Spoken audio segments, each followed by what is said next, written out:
everybody, my name is Harry Jacobs and welcome to Tuesday's Coffee and Kickstarter, and I am the North of 60 Gamer, and welcome. I am so glad you're here. Today I've got a topic that was triggered on a Facebook page that somebody asked about as they're doing a documentary on board games and how do they affect anxiety and depression. Well, first, before we even get started, I am not a doctor. So anything you hear from me is going to be anecdotal, as I am not fully researched this subject, but was interested due to that Facebook posting. I am an inquisitive person by nature. I have a master's degree in science, and I decided to take a little closer look at what is out there on the subject. Now, mind you, we only have 5 or 6 minutes, maybe even 8 minutes to get through this. But I will say, I myself suffer from anxiety and depression. It started 4 or 5 years ago when I was diagnosed with a medical issue, which since then has been corrected. However, one of the medications I took was known to increase anxiety, which it certainly did. Fast forward, this issue was resolved. I was taken off the meds, but unfortunately the anxiety and depression kind of stayed. It went away because anxiety and depression does. It's cyclical in nature. But I found out that stress brought this on again. And because of the condition before, stress also would put me back into that condition. Fortunately, it was corrected enough that I wouldn't stay in that condition. And it didn't re-trigger to the extent where I had to go back and have surgery again.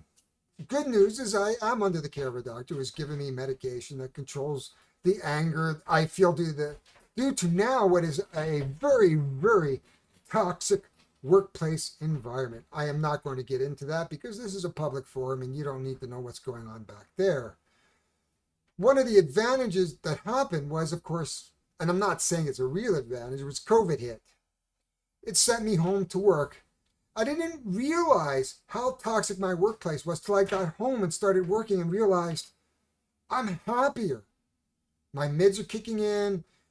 I'm not angry. Now, yeah, I get frustrated, don't get me wrong, but I don't get that rage and anger that would come with these stressful situations I was put in. But now, if we fast forward or we jump back to the late 60s and 70s, and you've heard me say this, that yes, I am that old, and I started playing in the late 60s, early 70s, and I didn't really realize the real positive effects of what board gaming can do for people, including myself. And it wasn't until I started collecting again and creating videos like these to really think about how board games have brought me back to reality in some way. Oh yeah, sure, I get mad, but you know what? I can slough it off now much better than I used to be. In a study by Noda, Sheratuski, and Nikeo, called The Effectiveness of Intervention with Board Games, a Systematic Review, in 2019.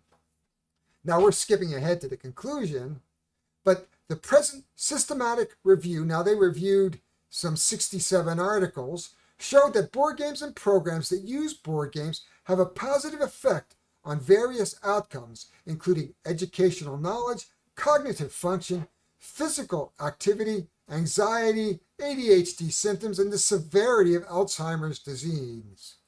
This is pretty important as we age. How many of older people like myself get Alzheimer's and dementia? Board games can help. Thank God for board games then for me, because I forget all the time about different things, but my wife just tells me I'm not paying attention.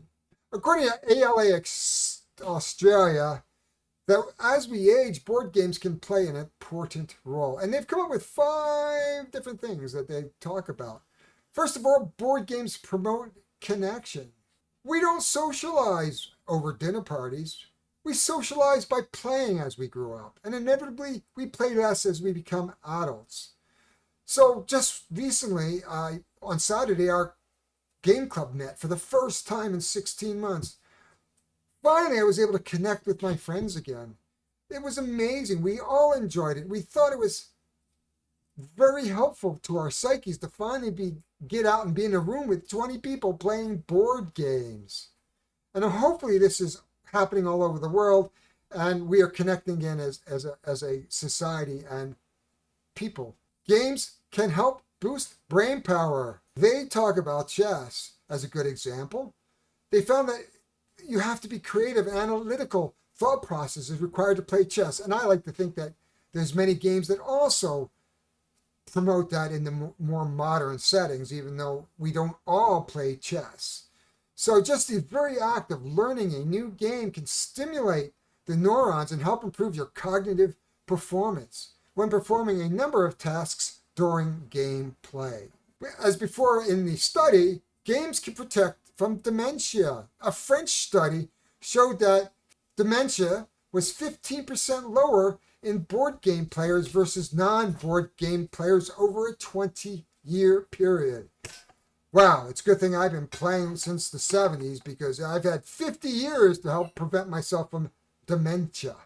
Considering in Australia that dementia is the second leading cause of death in Australia, there's no hard, certainly a game is not going to do you any harm by playing a game every now and again with your friends or family. I highly recommend it. Here's a big one for me. Games can lower stress and boost enthusiasm. They like to say, while you experience playing Monopoly, okay, let's not go there. Games can lower stress and boost enthusiasm. While you experience playing games with your competitive pals, you may believe otherwise, but experts say that playing board games or even video games can help lower stress and increase feelings of calmness and enthusiasm in players. There was a 2017 study on experienced players of the game Bodak that proved that it lowered stress and boosted enthusiasm. And the biggest reason of all is games are fun, and fun is good. We play games because they're fun. We play games because we're enjoyable. So no matter what game you decide to pull out, whether it's chess or Monopoly or something a little bit more modern, just a simple act of having fun can reduce stress in your life, boost serotonin, that's the happy hormone, and relieve symptoms of anxiety and depression, and so much more. So there's a little bit on what happens when we play games and how games can affect you in a good way. It helps give you better health, basically. Now, I'm not saying that this is, backed up by a lot of studying on my part, but I just felt that we all have come through a period of time where we've been alone, we've been isolated in our homes, whether through COVID or other means, because we've been isolated because somebody in our family had COVID or whatever. But this is a great way to get out of that now that things are opening up. Get out there, play games. However, it is not a replacement for eating well, physical activity, seeing your doctor, and other activities that make you happy. So games can be a part of your life, but don't ignore other facets of life, especially as I am getting on and I get more and more into exercise, making sure I eat better, not always, but just overall trying to keep myself healthy. And it works. So anyway, that's all I'm going to talk about today. We are going to bump up into Kickstarters, and we're going to talk about a few Kickstarters. It looks like it was a little slim pickings this week. So it should be rather short and sweet, just like me. Well, actually, I'm tall. Well, used to be taller. But anyway, enough of that. We shall talk to you for the Kickstarter part of this. Thank you very much for listening to me talk about just a little bit how games can protect you and your health. And hopefully you are getting out now and enjoying a little board games with your clubs, with your friends, with your family. Hi, everybody. We are here looking at the Kickstarters today. And first up, it's not really a Kickstarter. Those who are a big fan of Excavation Earth, there is a expansion coming.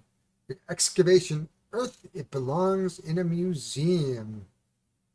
So, and very exciting, and it's David Turczi, which is always good. So I'm very excited to see this. There's 617 followers. I think it's just in the next week or so that it's coming up. I would advise you to go up and get yourself a notification. If you haven't picked up Excavation Earth, I highly recommend that you should do that. It is a great game, and it's a lot of fun both solo and with multiple people. So let's move on. Oh, by the way, it is a kind of a light week for Kickstarters because of the I don't know why, just things have seemed to slow down a little bit. So we got a few things anyway, but we'll try to make this as quick and painless as we can. Here we are, Amarna Mega Bundle, based on the Amarna literary saga. I don't know anything about this other than the fact that it's a legacy and pandemic system, 4X and more. And I wasn't really able to glean much from this. It's a first-time creator, M.H. Gurmar. And there's just a lot of wall of text and pictures that really aren't making a lot of meaning for me. It kind of looks very neat in terms of, what's coming in the box. It's a lot of flash here. Looks like multiple types of boards. It's like a pandemic game. That's how it was kind of introduced up at the beginning.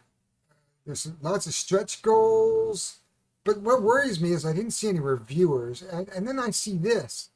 Now, on my monitor, a lot of this is just a wall of text. And it would have been easier for them to sit down and maybe talk about some of this stuff, whether it's just the designer and sitting down in front and sort of talking about his game a little bit. But he's put up a lot of wall of texts and a lot of pictures.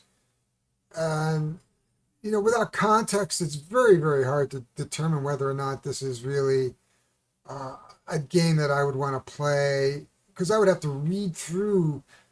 You're seeing me scroll through this.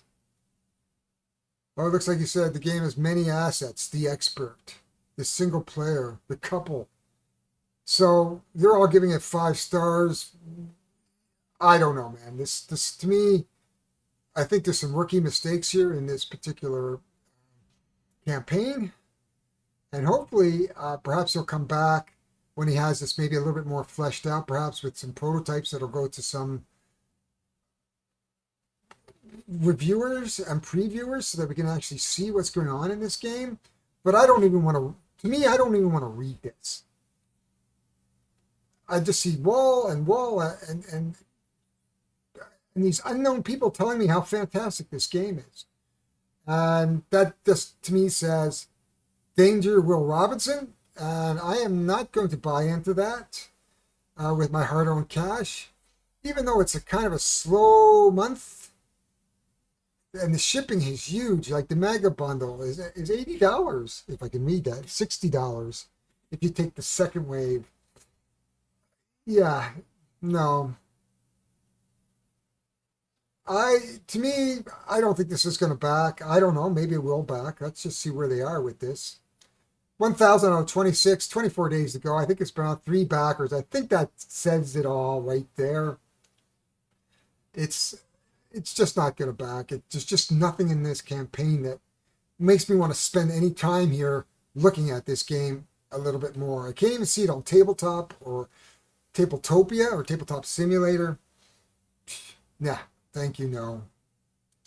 This one's already backed. 155,000, 25,000 goal, 2,000 backers, over 2,000, 15 days to go. Oros, an innovative, thinky puzzle-like board game with layers of strategy and unique mechanics that erupt with life on every turn. This looks really good. It's been covered. You can see Rados has looked at it, Richard Ham. 1 to 4 players, good. That's solo. 30 minutes per player, so I guess a single player could play it in under an hour. Ages 14 plus, solo mode. Components look really good. They have the standard edition. I think if I was going to do it, I would just go right for the collector's edition for $25 more. You might as well get all the upgrades, the wooden bits and pieces. It looks like an island building game. I believe that you are wardens of some sort, and you come to an island and explore it and build it and move things around.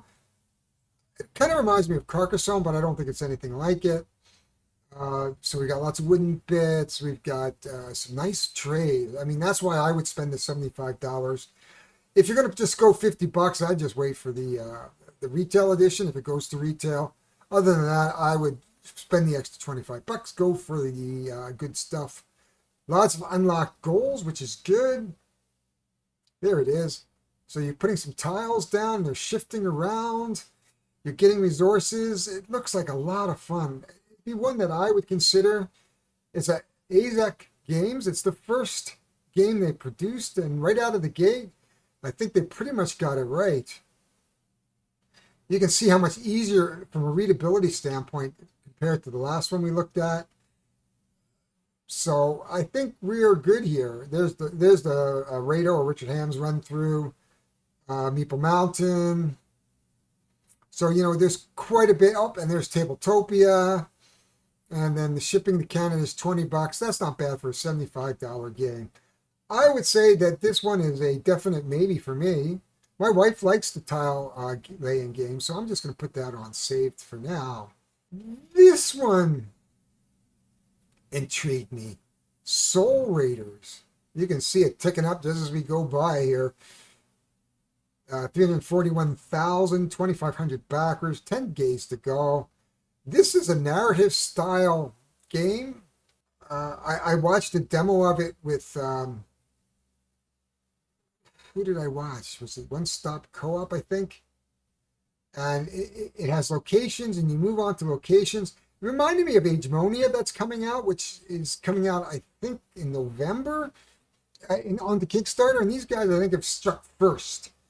It is a choose your own adventure style, looks like that's becoming a very popular type genre coming out to Kickstarters. This doesn't use QR codes. It uses a deck building like mechanism. You have different decks for different characters. You can add cards to it. You encounter story cards or narrative cards. So there's a little bit of this Legends of Andor feel. A little bit of puzzle because you're going against the clock, a collective clock, by the way. So you all share Vatai, which is life, and the number of cards. You might suffer exhaustion, and so as you suffer exhaustion, you can't do as many actions. So it'll be a very puzzle-like game. You can see 30 hours. They're saying of adventures, 1 to 4 players, 800 cards. Not sure about the replayability. Because once you've played a narrative style game, you've pretty much played it. But I think in terms of what's going on in the market today, I think they're starting to really grab onto these build your own adventures. You can see the extra grimoire edition is 110 euros, 130 euros, 70 euros or $83 US. 130, that makes it about 160 to 170 Canadian for me.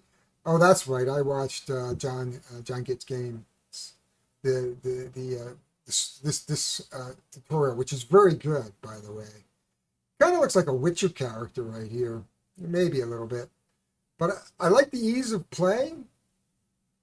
They do have a demo up on I think Tabletopia, yep, that you can play.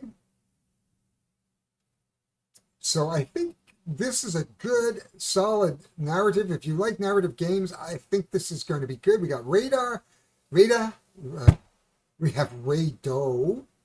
We're going to edit all that out. So Rado is looking at it. We have Dice Tower. Now, I think the Dice Tower review was a little bit light by Mark. I mean, he tends to just go zoom.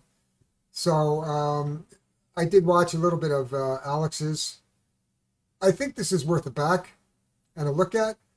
I think it'll hold its value. You don't destroy cards, so once you've played it, you could probably move it on. Now, whether you're going to get the same amount for everything or not, this is $163 Canadian. What is the shipping to Canada? $30 to $40. At least it's not unreasonable, but that's still, for me, $163 plus $40 shipping, which is $60, a $220 game. Games are going crazy. I tell you, man, the price of games is just nuts. But all in all, a good campaign. If I could back everything I see, I think this certainly would be on my list. So that is Soul Raiders. And last but not least, Velocity Vanguard.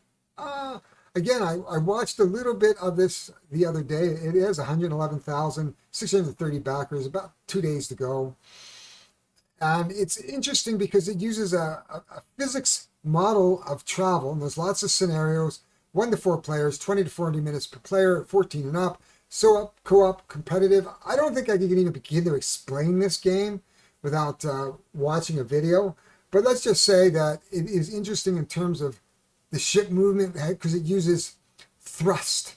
And you can move forward, and your momentum is going to take you forward. So you could crash into asteroids and things. You can build your ship from scratch, so you get a Zia type of feel with the with certainly some of the modules that you can add to your ships. You have crew members, so each crew will be a specialist, and you can do different things with the specialists.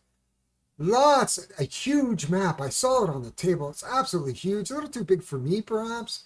The Vanguard core game, $79. It's $140 US if you're all in, I think. Yep. Which again is 177. If you want the deluxe fleet version, 175, which puts it way out of my league at 221 Canadian. Oh, but the stretch goals are unlocking faster than a speeding bullet.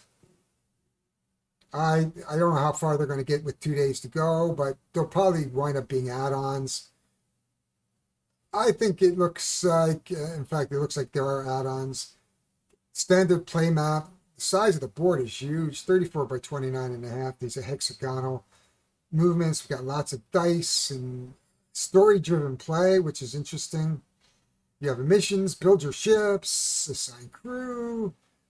This movement looks you can see it kind of moving, but it's based on thrust and real physics. They wanted a real physics game according to the designer, so they tried to design it as close as they could. So while your ship moves on the big mat, it is actually driven by one of these mats. So depending on where you are in the mat and which way you're turning, it's going to determine how you move. And there it is, Tabletop Simulator. I haven't looked at it, but it looks good. $33. For me, if I was going to do it, I'd probably maybe take the Fleet Pledge, because $33 for a 79 game just for a core game doesn't make sense. So I'd either have to go all or none. I'm not really planning to back this. I just don't have room on a table. Plus, there would be nobody that's really into this type of game in my gaming club. So, but this is looking like a really good game, and I would certainly want you to take a look at this. But that is all for Kickstarter this week. So we'll be back next week. If you like what you saw, hit the like button, subscribe, hit the notifications, and join me for my other types of videos that I do. Usually I do at least one game playthrough, and I go through it from the moment I take it out of the box or the box that I've already got, because sometimes I play older games that I have in my collection, right through a playthrough and final thoughts. I try to give you a sense of what the box looks like, what's in the box, the components, the setup, just to give you an idea of how it all goes together. And I try to do it in under an hour. So join me in any one of those videos. Again, if you have some comments, put them down below. I will see you all next time.